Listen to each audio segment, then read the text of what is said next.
Here we are, autumn's arriving. Lovely colours. The dwarf pampas grass is doing well. We saw a lot of that in Chile. Anyway, I want to show you something around here. Now I find this upright oak rather intriguing. It's called the Two Worlds oak simply because it's a hybrid between the New World North American white oak, Quercus alba, and the Old World British native Quercus robur. This is a form called crimson spire, and it'll grow very tall, but it is narrow. Let's have a look closely at the leaves turning, and they do turn a nice red here, unlike a lot of oaks in the West Country in England.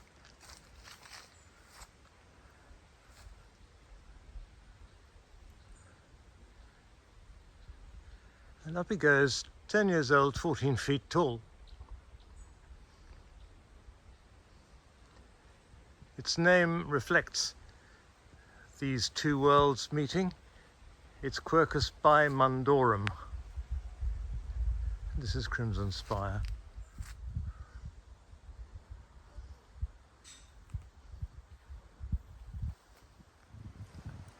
There are not many trees that go really nice red colour here in my garden in the southwest of England, because we just don't have the cold winters and the hot summers to really make the leaves ripen up. But this is a pretty good hornbeam, and it goes a pretty reliable, good colour. This goes by the name of Carpinus betulifolius, Rockhampton Red. Rockhampton Red being the operative thing. I planted this 8 years ago, and it's now 14 feet tall, I should think. Yes, about 4 meters and a bit.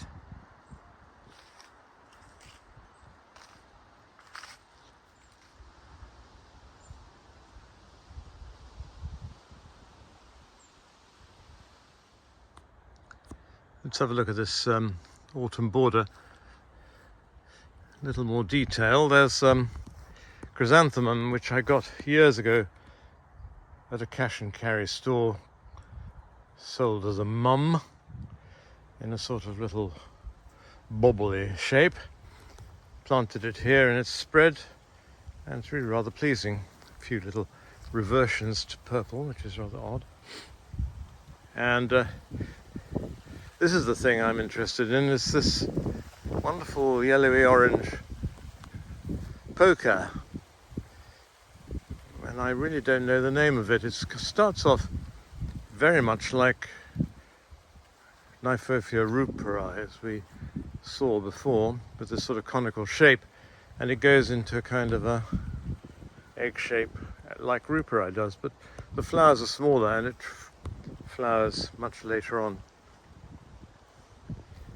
Intriguing, but I've had it for years and years and years.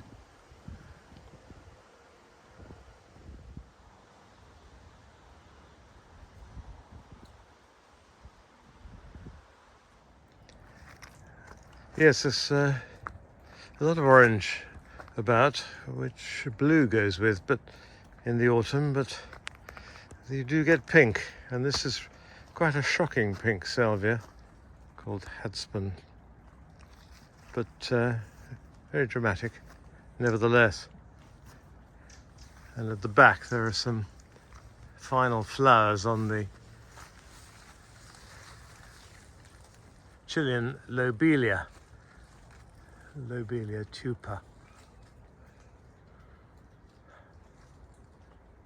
I think Bertie enjoys the camellias, don't you, Bert? You're looking the wrong way, old fruit. What a glorious sight these winter camellias are. Autumn, I suppose, these are. Hugh Evans and sparkling burgundy. Up here, Hugh Evans, not much to see individually as a flower, but en masse they do make quite an effect.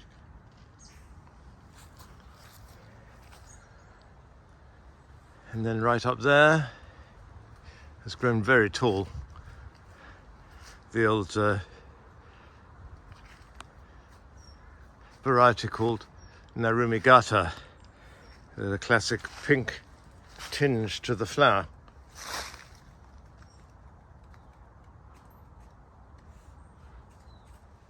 Coming round the evergreen Deutzia, there's another Sasanqua camellia, which is an old Portuguese variety,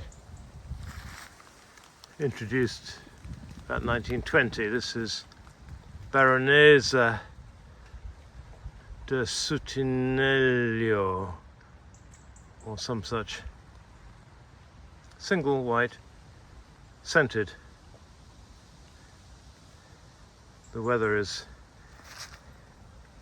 dislodging some of the flowers, but there are more buds to come.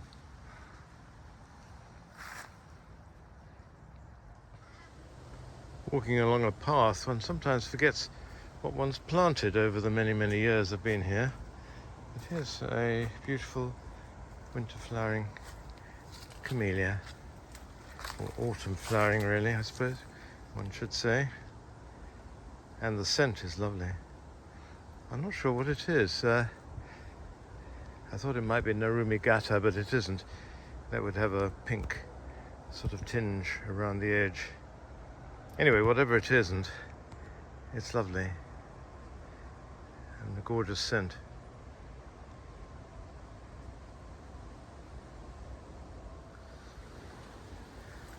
Coming round to the side, I see yet another camellia coming out, a pink, small pink single flowers. I don't know if it's terribly interesting or not. Here's one that's open. Well, I think there are others which are better, but it has grown into rather an enormous bush. Now let's go up this wooded path past these lovely faded or fading flowers of the hydrangea,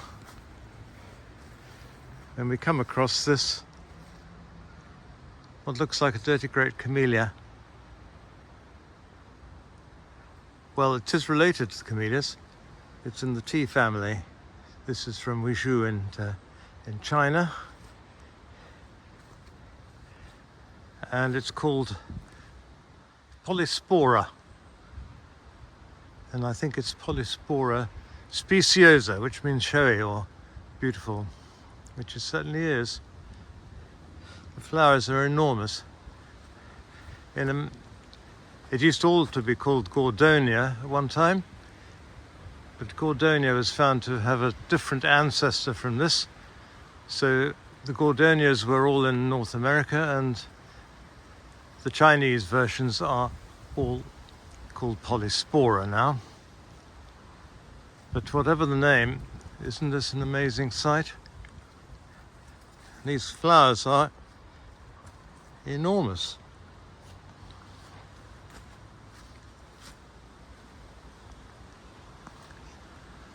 About 4 to 6 inches wide, 12 to 15 centimeters. Almost the size of my hand.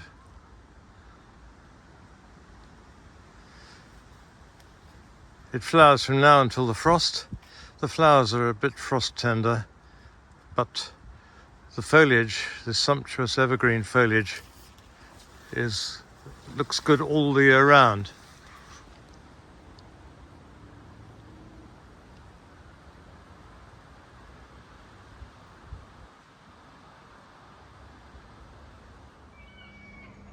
Here's a nice autumn vignette.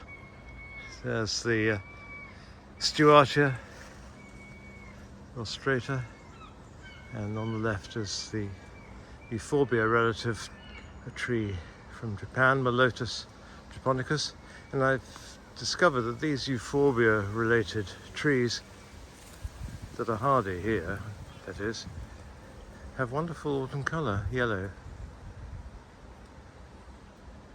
And towering above is what I still call Schefflera macrophylla, the large-leaved Schefflera.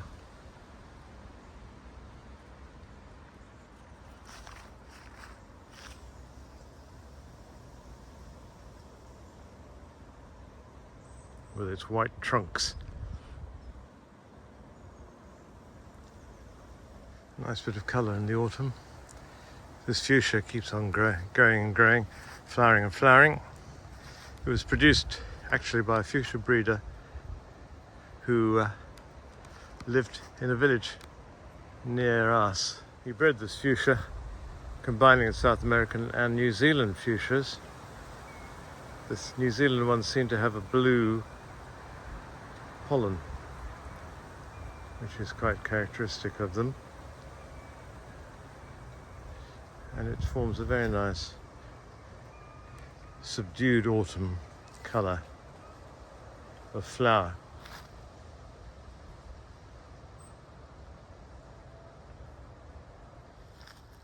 And just along is yet another Sasanqua camellia, which is fairly covered with flowers. It's quite an old bush, this, and it took a while to get going, but it has got going now. It's an old variety called Plantation Pink.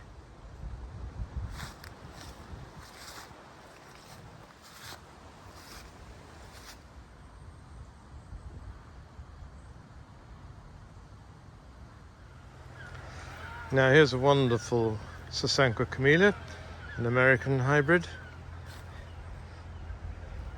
Very floriferous, very hardy and reliable. This is called snow flurry, rather appropriately enough.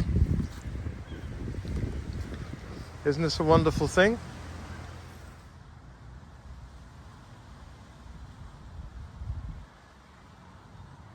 Another large growing Sasanqua camellia is Gay Sue, which is very reliable, very floriferous, and I love the way the buds start off almost like a rosebud before they open up into these double flowers.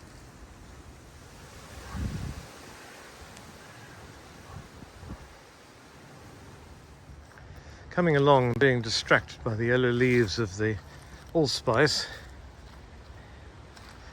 another Camellia Sasanqua has come out. This one has taken a year or two to get going and flower, but now it has. It's really rather attractive, isn't it? I'll have to find out the name, because honestly I can't remember. I planted it several years ago.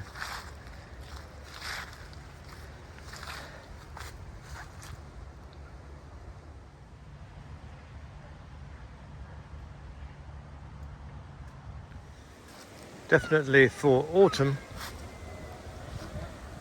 are two acers, Japanese acers, maples, which have the most wonderful autumn colour here in southwest England, where plants don't colour as well as they might. But here is Acer Sengakaku, which is yellow in autumn, and Acer Sakazuki, which is a nice orangey red. And in the background, at the very, very top there, you can see another maple, Bloodgood it's called, red-leafed all summer, and then it goes a wonderful colour in the autumn.